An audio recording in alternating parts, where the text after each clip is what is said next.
नमस्कार, स्वागत है आपका राज्यसभा टीवी में। आप देख रहे हैं आज की चर्चा। मैं हूं आपके साथ अमृता चौरसिया और आज की हमारी चर्चा का विषय है संयुक्त राष्ट्र सुरक्षा परिषद में भारत।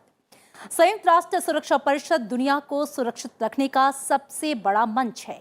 भारत को 8वीं बार संयुक्त राष्ट्र सुरक्षा परिषद का अस्थायी सदस्य चुन लिया गया है। 193 सदस्य देशों वाली महासभा में भारत के पक्ष में 184 वोट पड़े और भारत बड़ी ही आसानी के साथ 184 वोट अपने पक्ष में हासिल करने में कामयाब रहा। सुरक्षा परिषद संयुक्त राष्ट्र की सबसे महत्वपूर्ण इकाई है, जिसका गठन दूसरे विश्व युद्ध के दौरान साल 1945 में हुआ। सुरक्षा परिषद में 5 स्थायी और 10 अस्थायी सदस्य हैं। 5 स्थायी सदस्य अमेरिका, ब्रिटेन, फ्रांस, रूस और चीन हैं। और इस बार अस्थायी सदस्यों की बात करें तो भारत के अलावा मेक्सिको, आयरलैंड और नॉर्वे को सुरक्षा परिषद का अस्थायी सदस्य चुना गया, जिसमें मेक्सिको और भारत निर्विरोध चुने गए।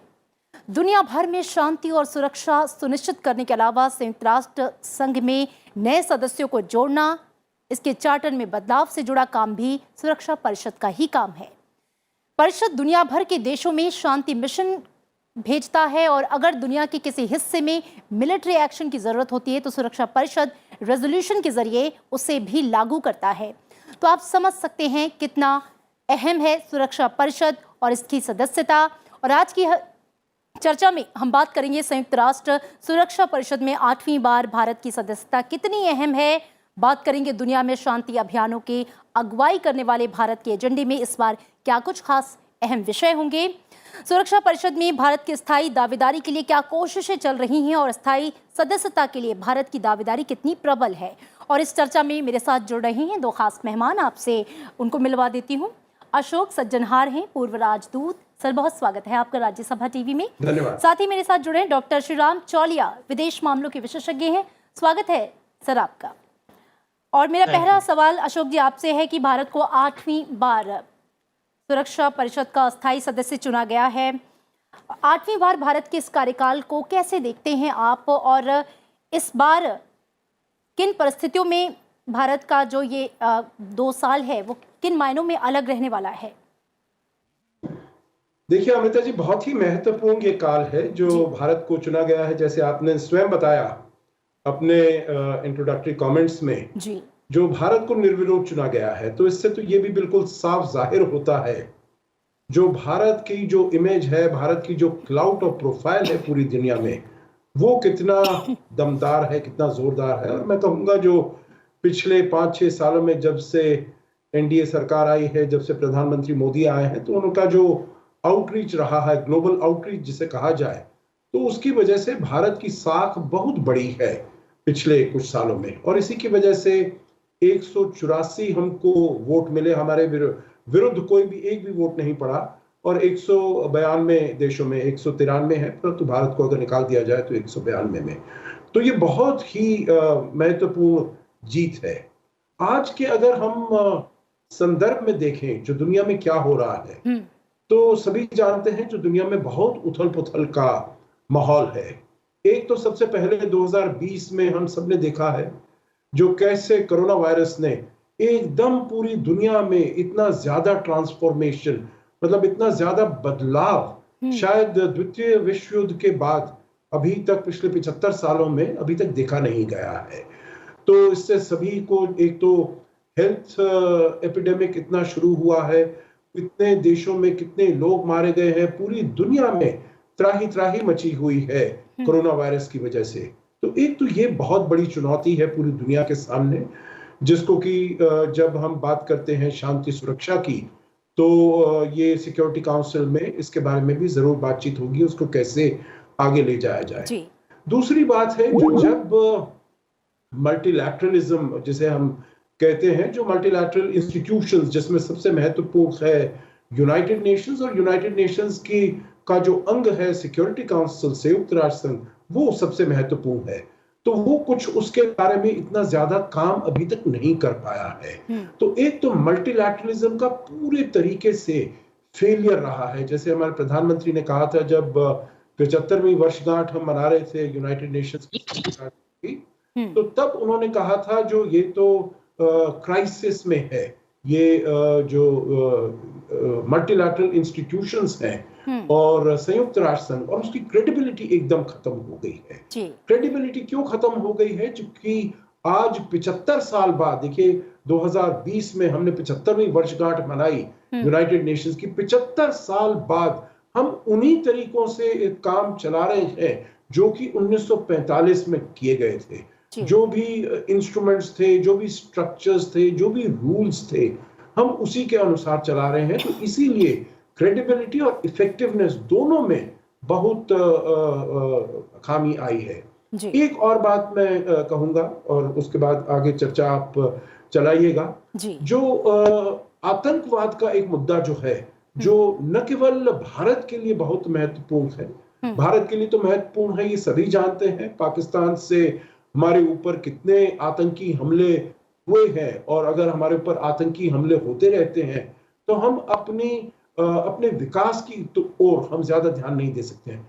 परंतु पूरी दुनिया के लिए अब ये बहुत बड़ा मुद्दा बन गया है, चाहे फ्रांस में हो, यूके में हो, यूरोप में हो, ऑस्ट्रिया में हो, जहां भी देखें हम, तो आतंकवाद बहुत ही बड़ा मुद्दा बन गया है। तो भारत की जब 2 साल की हमारी सदस्यता होगी अस्थायी सदस्य के रूप में, तो तब आतंकवाद और मल्टीलैटरलिज्म को रिफॉर्म कैसे किया जाए, मल्टीलैटरल इंस्टीट्यूशंस को, चाहे वो यूएन सिक्योरिटी काउंसिल हो, चाहे वर्किंग प्रोसीजर्स हो जनरल असेंबली के, या जो रोल है सेक्रेटरी जनरल का, तो ये सभी बातें उसमें होंगी। और भारत का तो हमेशा से यही काम एक वॉइस ऑफ मॉडरेशन रहा है, डायलॉग को हमने प्रमोट किया है, तो इसको हम आगे लेकर जाएंगे। और मेरे विचार से ये 2 साल हम अपना बहुत ही वहां पर मेजर अहम कंट्रीब्यूशन कर पाएंगे। बिल्कुल बिल्कुल। और अब मैं रुक करूंगी डॉक्टर चौलिया आपका। आपने सुना अशोक जी को, जो बातें उन्होंने उठाई, जो चुनौतियां उन्होंने उठाई, जो संयुक्त राष्ट्र के सामने इस वक्त हैं। चाहे कोविड-19 में भारत के सहयोग की बात करें दुनिया भर के लिए, या फिर अंतर्राष्ट्रीय स्तर पर शांति या आतंकवाद की बात करें, या वो मुद्दे जो अशोक जी ने उठाए, आपको क्या लगता है कि इस बार 8वीं बार सदस्यता के तौर पर भारत के सामने वो कौन से अहम विषय होंगे जिन्हें लेकर भारत आगे बढ़ेगा? जी अमृता, सबसे पहले तो देखिए वैश्विक का परिप्रेक्ष्य देख लें तो एक जो कहा जा रहा था कि एक नया शीत युद्ध आरंभ हो गया है चीन और अमेरिका के बीच। तो इसका मतलब है जो महाशक्तियां, जो सबसे बड़ी शक्तियां हैं विश्व में, जो दोनों ही स्थायी सदस्य हैं संयुक्त राष्ट्र सुरक्षा परिषद के, उन दोनों में जो टकरार है उसमें कोई कमी नहीं होगी। मुझे लग रहा है कि जो बाइडेन हुकूमत जब आएगी वॉशिंगटन में 20 जनवरी को, तो वो बल्कि यूनाइटेड नेशंस के अंदर, संयुक्त राष्ट्र के अंदर और ज्यादा तेज होगी ये जो टकरार है। तो भारत जब अस्थायी सदस्य जा रहा है तो बैकग्राउंड में ये फैक्टर बहुत अहम रहेगी। किसी भी वैश्विक संकट पर कोई, मुझे नहीं लग रहा है कि कोई साझा ऐसे कोई राय निकल कर आ पाएगी, क्योंकि इन दोनों के बीच जो लड़ाई है वो और खतरनाक होती जाएगी। तो उस परिप्रेक्ष्य में भारत का क्या किरदार रहेगा, हमें एक तो देखना होगा अपने राष्ट्रीय हितों को, और उसके हिसाब से हम वोट डालते हैं। जब भी सिक्योरिटी काउंसिल में कोई बहुत बड़ी कंट्रोवर्शियल विषय पर जब हमें मत डालने होते, तो एक तो हम अपने हितों को कैलकुलेट करके डालते हैं। दूसरा, हमें हमारे चीन के साथ जो बहुत ही खराब संबंध चल रहे हैं पिछले 1 साल से, जब भी LAC का क्राइसिस शुरू हुआ, तो उसको मद्देनजर रखते हुए अमेरिका के साथ ज्यादा हमारी नजदीकी रहेगी, ये बेशक है। लेकिन कुछ ऐसे भी अन्य विषय हैं जिस पर अमेरिका और भारत के भी भिन्न राय हो सकते हैं, जिसमें चीन कोई बड़ा फैक्टर नहीं है। तो एक तो ये है कि देखिए, जब हम सदस्यता पाते हैं तो वोट तो डालने पड़ते हैं, या फिर कम से कम मिनिमम जो कहते हैं एब्सटेन, कि ना हाँ या ना बल्कि एब्सटेन कर लिया। तो इस तरह के चॉइसेस हैं, ये बहुत अभी चयन बहुत करने पड़ेंगे हमें, बहुत ही नुकीले विषयों पर। दूसरा, और ये एक जैसे नेतृत्व का एक चिन्ह भी होता है कि हम नरेंद्र मोदी सरकार के तहत हमने बहुत ही ठोस कदम लिए हैं अपने राष्ट्रीय हितों में, तो ये तो हो गई। दूसरा, जैसे एम्बेसडर साहब कह रहे थे कि बहुपक्षीय जो राजनीति है वो बिल्कुल डगमगा गई हैं और लग नहीं रहा है कि उन पे वो वापस खड़ी हो पाएगी। तो इसमें भारत का हमने डॉक्टर जयशंकर और उनकी जो टीम है उन्होंने और प्रधानमंत्री जी ने भी इसका काफी बार जिक्र किया है कि रिफॉर्म्ड मल्टीलैटरलिज्म, कि हम बदली हुई बहुपक्षीय राजनीति देखना चाहते हैं। वही पुरानी बहुपक्षीय राजनीति नहीं जिसमें एक बड़ी शक्ति होती जैसे अमेरिका हुआ करती थी और उसी के लीडरशिप के अंतर्गत हुआ करती थी ये जो बहुपक्षीय राजनीति। और अब चीन भी अपने आप को मान रहा है कि उसके लीडरशिप के नीचे एक बहुपक्षीय राजनीति चलाई जाएगी। लेकिन हम चाहते हैं एक जो इक्विटेबल, हम कहते हैं कि जैसे बराबर की बहुपक्षीय राजनीति चले। तो उस तरह की मल्टीलैटरलिज्म मेरे ख्याल से वो हमारी गोल रहेगी जी। और रही बात पीस कीपिंग का, आपने पहले जिक्र भी किया था कि जहां पर दुनिया भर में ये जो मिशंस होते हैं इसमें भारत का बहुत बड़ा योगदान रहा है और इसमें भी हम रिफॉर्म्स चाह रहे थे लेकिन हो नहीं पाए क्योंकि जो डोनर कंट्रीज होते हैं यूएन में, जो बड़ी शक्तियां होती है जो सबसे ज्यादा रकम देती है इन मिशंस के लिए, उनके ही हाथों में सारे निर्णय लिए जाते थे। हालांकि बलिदान हमारे जवान देते थे जाकर यूएन पीस कीपिंग फोर्स, खासतौर पे अफ्रीका में। तो अब हम चाहेंगे कि जो विकासशील देश हैं उनका एक नेतृत्व, उनका झंडा जो है वो भारत ही लहरा सकता है संयुक्त राष्ट्र सुरक्षा परिषद में। तो इसलिए हम दूसरे जो विकासशील देश हैं उनके साथ भी कोऑर्डिनेट करेंगे और इस पर चाहेंगे कि उनकी आवाज बनकर हम निकले वहां पर, क्योंकि चीन अपने आप को वैसे तो कहलाता है कि हम भी एक विकासशील देश है, लेकिन चीन अगर आप आंकड़े देख ले तो वो मिडिल इनकम कंट्री है, लो इनकम तो रहा नहीं। और दूसरा, चीन जिस तरह की धौंसिया उसने रवैया अपनाया है विकासशील देशों के लिए बहुत बड़ा खतरा बन चुका है। तो कौन सा ऐसा देश है जो जो जो एक सक्रिय भूमिका निभा सकती है विकासशील देशों के का साथ देते हुए और उनकी आवाज बनते हुए, उनका जैसे मुखौटा बनते हुए, वो भारत है। तो मेरे ख्याल से इससे हमारी जो वैश्विक जो प्रेस्टीज है, सॉफ्ट पावर, नरम शक्ति जो हम कहते हैं, उसमें भी इजाफा होगा इन 2 सालों में। और हमारी रही बात ताकत और सपोर्ट की, आप तो कह ही रहे हैं कि 184 देश ने हमारा साथ दिया है। इसका मतलब है कि भारत पर सभी की निगाहें, भारत में विश्वास है लोगों का। और चीन के मुकाबले ज्यादा जो अफ्रीका हो, एशिया हो, लैटिन अमेरिका हो और विकसित देशों में भी भारत के और प्रति ज्यादा लोगों में प्रेम है, ज्यादा आदर है, क्योंकि हम अधिक्रमण और ये जो उपनिवेशवाद में विश्वास नहीं रखते हैं। जैसे प्रधानमंत्री जी ने साफ कहा कि विस्तारवाद को हम होने नहीं देंगे। तो संयुक्त राष्ट्र सुरक्षा परिषद में रहकर हमें विस्तारवाद को रोकना होगा और जिन जिन के साथ हमें साझेदारी करनी पड़ेगी उसकी भी रणनीति बनानी होगी। तो देखिए, अंतरराष्ट्रीय राजनीति के मामले में ये सबसे बड़ा एक जैसे हमारे लिए लिटमस टेस्ट है और मुझे पूरा विश्वास है हमारे जो प्रधानमंत्री जी और डॉक्टर जयशंकर ने प्रणाली बना रखी है इसके लिए। बिल्कुल, ये वो अहम विषय हैं जिन पर खास तौर पे भारत की नजर रहेगी। अशोक सज्जनहार जी, आपका रुख करूंगी मैं। और चूंकि हम जानते हैं कि संयुक्त राष्ट्र का सबसे शक्तिशाली निकाय है सुरक्षा परिषद, अंतर्राष्ट्रीय शांति और सुरक्षा इसकी जिम्मेदारी है। अपनी इस अहम जिम्मेदारी के लिहाज से अगर हम 1945 से अब तक के इसके सफर को देखें तो आप इस पर क्या कहेंगे? देखिए, बहुत महत्वपूर्ण प्रश्न किया है आपने अमृता जी। और अगर हम देखें तो काफी इसके इन 75 सालों में काफी प्रगति हुई है, बहुत ही अहम, बहुत ही महत्वपूर्ण काम किए हैं। देखिए, 2-3 चीजें मैं बताऊंगा जिससे कहा जाए, जो बिल्कुल ही जिसको कहा जा सकता है सक्सेस है यूनाइटेड नेशंस का। एक तो देखिए, प्रथम विश्व युद्ध हुआ था 1914 से 18 तक। द्वितीय महायुद्ध हुआ था 1939 से 45 तक। मतलब 20 साल के अंदर एक और दूसरा विश्व युद्ध हो गए। तो अब एक तो बहुत ही ज्यादा उसकी सफलता है संयुक्त राष्ट्र संघ की, जो अब 75 साल हो गए हैं। और हालांकि लड़ाइयां हो रही हैं इधर उधर, आप चारों तरफ देखिए, पश्चिम एशिया में देखिए, नॉर्थ कोरिया में देखिए, और जगह देखिए, अफ्रीका में देखिए, तो लड़ाइयां हो रही हैं, परंतु विश्व युद्ध अभी तक तीसरा विश्व युद्ध नहीं हुआ है।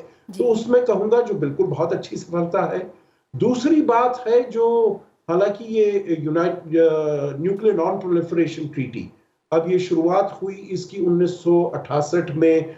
5 इसमें सदस्य वो बने हैं जो जिनके पास पहले, उससे पहले उन्होंने न्यूक्लियर परमाणुक विस्फोट किया था, तो वो बने हैं। परंतु उसके बाद भी, इतने सालों बाद भी, जो नंबर है इनमें जिनके पास की ये न्यूक्लियर वेपन्स हैं, वो इतना ज्यादा उसमें इजाफा नहीं हुआ है। और 1945 के बाद कहीं भी किसी भी देश ने ये न्यूक्लियर वेपन्स का प्रयोग नहीं किया है। इसको एज अ डिटरेंस यूज किया जाता है, परंतु इसको वो नहीं किया जाता है। उसके अलावा चाहे हम देखिए विमेन्स राइट्स में, ह्यूमन राइट्स में, चिल्ड्रंस राइट्स में, ऐसे बहुत से ऐसे क्षेत्र हैं, एजुकेशन हो, बहुत से ऐसे क्षेत्र हैं जहां की बहुत ही महत्वपूर्ण काम किया है संयुक्त राष्ट्र संघ ने। परंतु उसके साथ साथ देखा जाए तो इसके फेलियर्स भी बहुत हैं, और उसके ऊपर भी हमको ध्यान देना होगा। और इसीलिए जो प्रधानमंत्री ने बात कही है, शुरुआत में उन्होंने कही थी, जब G20 की मीटिंग हुई थी, तभी उन्होंने कहा था जो ये रिफॉर्म, हमको मल्टीलैटरलिज्म को रिफॉर्म करना पड़ेगा, इसको बदलना पड़ेगा।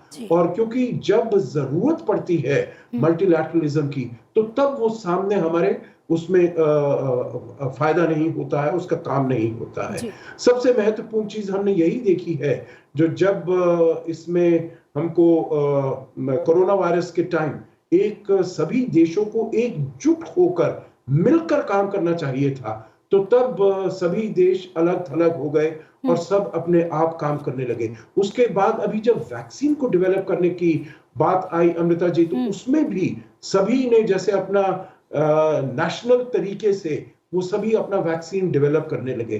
खाली इसमें भारत ने एक बहुत ही महत्वपूर्ण रोल अदा किया है, बहुत ही अच्छा उदाहरण दिया है, जो हमने करीब, हालांकि हमारे रिसोर्सेज और हमारी कैपेसिटीज और कैपेबिलिटीज लिमिटेड हैं, हम एक विकासशील देश हैं, परंतु फिर भी हमने 150 देशों को, चाहे वो भिन्न प्रकार के वो हाइड्रोक्सीक्लोरोक्विन हो, पैरासिटामोल हो, या मेडिकल अब इक्विपमेंट में चाहे मास्क हो, वेंटिलेटर हो, पीपीई हो, तो वो भी हमने सभी वितरण करना शुरू कर दिया है। और इस मौके पर जब हमने अभी पिछले 2 दिनों में 2 अपने यहाँ पर वैक्सीन्स अप्रूव की है, तो वो पूरी दुनिया को हम सप्लाई कर सकते हैं। हमारे ऑलरेडी कोवैक्सीन की ब्राजील को हम 50 लाख का पहले ही ऑर्डर हमारे पास है, वो हम सप्लाई करेंगे।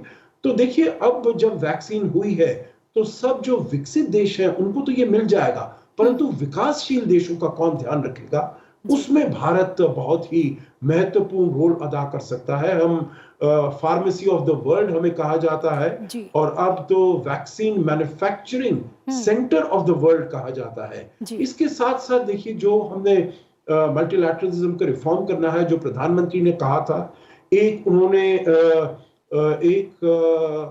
उन्होंने 5S का हमको वो दिया था तरीका, जिससे हम आगे जा सकते हैं। एस से एक संवाद, डायलॉग से हम अपने इसमें जो हमारा रोल है उसको आगे लेकर जाएंगे। दूसरा सहयोग, कोऑपरेशन। तीसरा शांति। चौथा समृद्धि। और पांचवा सम्मान। तो इन 5S को लेकर हम आगे चलेंगे, और मेरे विचार से हमारा, क्योंकि अभी पूरी दुनिया भारत की तरफ देख रही है, पूरी दुनिया चाहती है जो भारत एक सक्षम देश है और उसको सफल होना चाहिए, क्योंकि जो चीन का रवैया रहा है इसमें कोरोना वायरस के टाइम में, वो अच्छा रवैया नहीं रहा है। तो एक पुशबैक शुरू हुआ है चीन के विरुद्ध, और दुनिया चाहती है जो ये सप्लाई चेन जिसको उसने वेपनाइज करने का प्रयास किया है, जिसको उसने पूरी दुनिया के ऊपर अपनी धाक जमाने के लिए, या बुलिंग टैक्टिक्स उसके हैं, तो इसके विरुद्ध अगर हमको काम करना है तो केवल भारत ही एक ऐसा देश है जो सक्षम है, जिसकी आबादी है, जिसके पास साइंटिफिक और टेक्नोलॉजिकल इतनी कैपेबिलिटीज हैं। तो अगर सप्लाई चेन्स वहां से मूव होनी है तो भारत में ही आ सकती हैं। तो इसीलिए ये सब जो अहम रोल हैं ये भारत यकीनन निभा सकता है। और इन 2 साल में जो हमारा इसमें रहेंगे, अस्थायी सदस्य बनकर रहेंगे, तो मेरे विचार से अपनी जो स्थायी सदस्यता का जिसको लेकर हम आगे बढ़ रहे हैं, उसको भी हम आगे तक ले जाने में सक्षम होंगे, समर्थ होंगे। जी बिल्कुल। डॉक्टर चौलिया, मैं आपका रुख करना चाहूँगी, और चूँकि अगर हम यूएनएससी रिफॉर्म्स की बात करते हैं तो शीत युद्ध के समय से ही भारत इन रिफॉर्म्स का पक्षधर रहा है, लेकिन 1945 से इसके गठन से लेकर अब तक, यानी कि 75 साल बाद भी, चूँकि उस समय जब गठन हुआ तो भू राजनीतिक परिस्थितियों को भी ध्यान में रखा गया था, तब से अब तक काफ़ी चेंजेस आ चुके हैं। कितनी ज़रूरत है इन रिफॉर्म्स की, और अगर ये रिफॉर्म्स में कहीं रुकावट आ रही है तो वो बाधा क्या है? जी, बाधा सबसे पहले तो रिफॉर्म्स अत्यावश्यक हैं। ब्राजील है, जर्मनी है, जापान है, भारत है, अफ्रीका से 1 या 2 देश हैं, इन सभीयों को स्थायी सदस्य तो बनना ही चाहिए। आबादी के हिसाब से देख लीजिए, या फिर आर्थिक गति हो, या फिर वैश्विक शांति के प्रति योगदान हो, या फिर शक्ति हो, तो इन सभी मायनों से इन देशों को, जो उभरती शक्तियां हम कहते हैं, इमर्जिंग पावर्स, इन सभी को होना चाहिए स्थायी सदस्य। लेकिन इन्होंने जो जिस तरह की रूल्स बनाई हैं रिफॉर्म की, उसी में खराबी है, क्योंकि उसमें कहते हैं कि 2/3 बहुमत आपको मिलना चाहिए जनरल असेंबली में, वो तो हम हासिल कर लेंगे आराम से। फिर कहते हैं कि 5 जो स्थायी सदस्य, उन सभी की रजामंदी आवश्यक है, वरना कोई भी नया सदस्य स्थायी रूप से आ नहीं सकते हैं। तो इसका क्या मतलब, इसमें आप देखिए, अमेरिका है जिसने हमारी तरफ हमेशा झुकाव दिखाया है, ब्रिटेन और फ्रांस ने भी साफ कह दिया है कि हम भारत को स्थायी सदस्य के तौर पे देखना चाहते हैं। रूस भी बहुत ही हमारे पक्ष में है। एक अकेला चीन ऐसा है जिसने रोका हुआ है, और चीन को जापान भी बिल्कुल नापसंद है, कहते हैं ना भारत को ना जापान को आने देंगे। और इसी प्रकार जो बाकी देश हैं, ब्राजील, जर्मनी और जापान और अफ्रीका के देश, इनमें सहमति नहीं है अपने अपने प्रांतों में। तो कुछ जो पड़ोसी देश होते हैं वो इसको किसी तरह वो अपने आप को दावेदार मानते हैं बजाय इनको।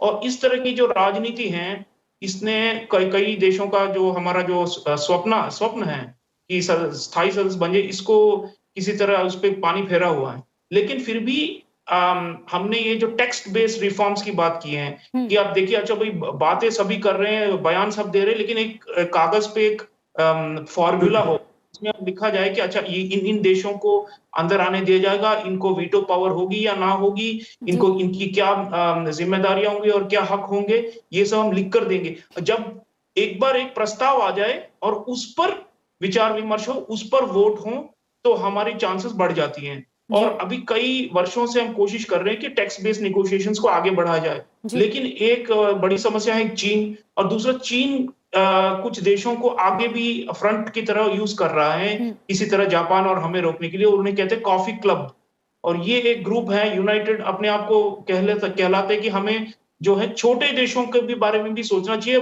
न केवल उभरते शक्तियों की। और इसके पीछे इनकी रणनीति यही है कि किसी तरह भारत और जापान खासतौर पर इन दोनों को विफल कर दिया जाए। तो ये इसमें कोई बहुत ज्यादा देश नहीं है, 12-15 ही है, पाकिस्तान उसमें शामिल है। तो इन देशों ने, जैसे आप कहते हैं, मजा किरकिरा कर रखा है, और ये कहते हैं कि अच्छा भाई बहस करो। ये बहस की भाई पूरा जो 2020 है वो बहस में चला गया। फिर उन्होंने कहा कि कोरोना वायरस की वजह से हम रिफॉर्म्स के बारे में जो डायलॉग चल रही है, उस डायलॉग को भी रोक दिया जाए और बाद में देखेंगे। और चीन इन सब के लिए देखिए पीछे खड़ा है सूत्रधार की तरह। वो चीन कहता है कि अच्छा भाई जल्दी क्या है, 1-2 साल और रुक लीजिए, फिर देखते हैं। और इसी तरह वो टाल रहे हैं रिफॉर्म्स को। तो हमारी कोशिश यही है कि ये जो कॉफी क्लब है इसको तोड़ा जाए। इसमें इटली जैसे भी कुछ देश हैं जिनके साथ हमारे अच्छे संबंध है, लेकिन वो अपने ही कारणों की वजह से इसमें शामिल है। तो हमारी रणनीति अभी यूरोप के साथ तेज करने की है कि किसी तरह उनसे सहयोग बढ़ाया जाए और उन सबको उस कॉफी क्लब से निकाला जाए। डॉक्टर जयशंकर बहुत कोशिश कर रहे हैं, और पाकिस्तान को तो आप रहने ही दीजिए, क्योंकि वो तो नहीं चाहेगा कभी भी कि भारत का सदस्यता बने। अभी भी वो थोड़े घबराए हुए हैं कि जब हम अस्थायी सदस्य के रूप में अगले 2 सालों में क्या जाने क्या क्या कर डाले। अभी इन्होंने जाकिर रहमान लखवी और हाफिज सईद को सजाए जेल सुनाई है, लेकिन अगर हम वहां पे रहें तो देखिए इनके ऊपर कितना प्रेशर बढ़ेगा FATF के तौर पे बिल्कुल, और ये भी कई प्रेशर तरह के। पाकिस्तान पे तो दिखता वो भी नहीं है। चाहते डॉक्टर कि हम चौलिया, कभी चूंकि बने, कार्यक्रम अंतिम चरणों में है, स्थायी सदस्यता के लिए भारत लगातार कोशिशें कर रहा है, लेकिन ये कोशिशें, ये तैयारियां कितनी पुख्ता हैं? और हम जानते हैं कि भारत की जो दावेदारी है काफ़ी प्रबल है। जो G4 नेशंस हैं, ब्राज़ील, जर्मनी, जापान और भारत, उनकी कोशिश है कि स्थायी सदस्यता मिले और सब भारत को सपोर्ट भी कर रहे हैं। तो इस लेवल पे भारत की तैयारी कितनी पुख्ता है? देखिए, जैसे मैंने शुरुआत में भी कहा था, जब प्रधानमंत्री मोदी वहां पर पहली मर्तबा गए थे 2014 में और उन्होंने संबोधित किया था, तो तब उन्होंने कहा था कि ये 70वीं वर्षगांठ है संयुक्त राष्ट्र संघ की और इसमें बिल्कुल बदलाव होना चाहिए, क्योंकि हमें आज की रियलिटी से हमको गवर्नेंस करना चाहिए। हम 1945 की रियलिटी से आज की जो चुनौतियां हैं उनको हम नहीं सुलझा सकते हैं। और तभी उन्होंने कहा था जो ये 70 सालवी जो वर्षगांठ है, इसमें आपको एक्सपेंशन जरूर करना चाहिए। और उसके बाद इसने थोड़ी गति पकड़ी है। हमारे पास एक टेक्स्ट आ गया था जिसमें बड़े स्क्वायर ब्रैकेट जिसे कहा जाता है टेक्निकल लैंग्वेज में, बड़े स्क्वायर ब्रैकेट्स हैं, परंतु एक अगर टेक्स्ट आ जाए तो उसको आगे हम ले जा सकते हैं। परंतु जैसे अभी श्रीराम चौलिया प्रोफेसर बता रहे थे, तो बिल्कुल वही है। चीन सामने खड़ा है और जो देश है, देखिए जैसे ब्राजील है, तो उसके जो पड़ोसी देश हैं अर्जेंटीना, वो उसके विरुद्ध खड़े हैं। जर्मनी है, उसके विरुद्ध ये इटली खड़ा है, क्योंकि कोई भी अपने पड़ोसी वो नहीं चाहते जो हमारे पड़ोसी बन जाए परमानेंट मेंबर और वो पीछे रह जाए। जापान के विरुद्ध तो ये चीन भी खड़ा है और रिपब्लिक ऑफ कोरिया भी खड़ा है। तो इसीलिए, परंतु मुझे पूरा ऐसा यकीन है जो हमारी दावेदारी और ज्यादा मजबूत होगी हमारे इन 2 साल के अस्थायी सदस्यता से, क्योंकि हम जिस प्रकार से, देखिए जैसे मैंने कहा, अभी भी हमने पूरे मल्टीलैटरल तरीके से हमने अपने को ये जो कोविड-19 है उसके साथ कैसे जूझा जाए, कैसे विकासशील देशों की सहायता की जाए। तो हमारे पास विकासशील देशों का बहुत ही ज्यादा सहयोग है और सपोर्ट है।